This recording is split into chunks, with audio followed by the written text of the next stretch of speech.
റെസിപ്പീസിലേക്ക് എല്ലാവർക്കും സ്വാഗതം. ഇന്ന് നമ്മൾ അച്ചിങ്ങ പയറും കിഴങ്ങും വെച്ചിട്ട് ചോറിനും കഞ്ഞിക്കും ഒക്കെ കൂട്ടാൻ പറ്റിയ രുചികരമായിട്ടുള്ള ഒരു മെഴുക്കുവരട്ടിയാണ് തയ്യാറാക്കുന്നത്. അതിനായിട്ട് നമ്മളിവിടെ അച്ചിങ്ങയും കിഴങ്ങും ഇതുപോലെ ഒന്ന് കട്ട് ചെയ്തെടുത്തിട്ടുണ്ട്. പിന്നെ ഇതിലേക്കായിട്ട് 8 വറ്റൽമുളകും ഒരു 8 ചെറിയ ഉള്ളിയും അത്ര തന്നെ വെളുത്തുള്ളിയും എടുത്തിട്ടുണ്ട്. ഇത് നമുക്കൊന്ന് ചതച്ചെടുക്കണം. പിന്നെ ഇതിലേക്ക് ചേർക്കാനായിട്ട് 2 പച്ചമുളകൊന്ന് കട്ട് ചെയ്തെടുത്തിട്ടുണ്ട് കേട്ടോ. ഇനി മിക്സി ജാറിലിട്ട് വറ്റൽമുളക് ഒന്ന് ക്രഷ് ചെയ്ത ശേഷം ചെറിയ ഉള്ളിയും വെളുത്തുള്ളിയും കൂടി ഇട്ട് ഒന്ന് ചതച്ചെടുക്കുക. ചതച്ചെടുത്ത മിക്സ് നമുക്കൊരു പ്ലേറ്റിലേക്ക് മാറ്റി വയ്ക്കാം. ഇത്രയും ചെറിയ ഉള്ളി ചേർക്കുമ്പോൾ നമ്മുടെ മെഴുക്കുവരട്ടിക്ക് നല്ലൊരു ടേസ്റ്റ് ഉണ്ടാവും. ഇതിപ്പോൾ അധികം എരിവില്ലാത്ത മുളകാണ് കേട്ടോ.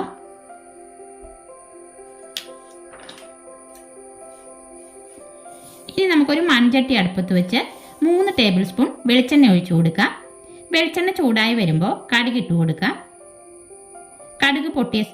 കടുക് പൊട്ടി വരുന്ന സമയത്ത് നമ്മൾ ചതച്ച് വെച്ചേക്കുന്ന ഉള്ളിയും മുളകും ഇട്ട് നല്ലപോലെ മൂപ്പിച്ചെടുക്കാം. 2 തണ്ട് വേപ്പില കൂടി ഇട്ട് കൊടുക്കാം. ഇനി ഈ മുളകിന് ആവശ്യമായ അല്പം ഉപ്പ് കൂടി ചേർത്ത് കൊടുക്കുന്നുണ്ട്.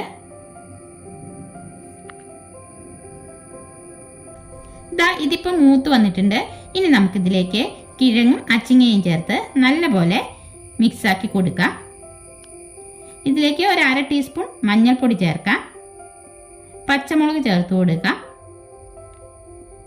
ഇനി ഇതിനാവശ്യമായ ഉപ്പ് കൂടി ചേർത്ത് നല്ലപോലെ ഇളക്കി യോജിപ്പിക്കാം. അതിനുശേഷം ഇതൊരു 10 മിനിറ്റ് ലോ ഫ്ലെയിമിൽ അടച്ചു വെച്ച് വേവിച്ചെടുക്കാം. ഇടയ്ക്ക് മറക്കാതെ ഒന്ന് ഇളക്കി കൊടുക്കണം. അപ്പോൾ 10 മിനിറ്റിന് ശേഷം അച്ചിങ്ങയും കിഴങ്ങും ഏകദേശം വെന്ത് വന്നിട്ടുണ്ട്.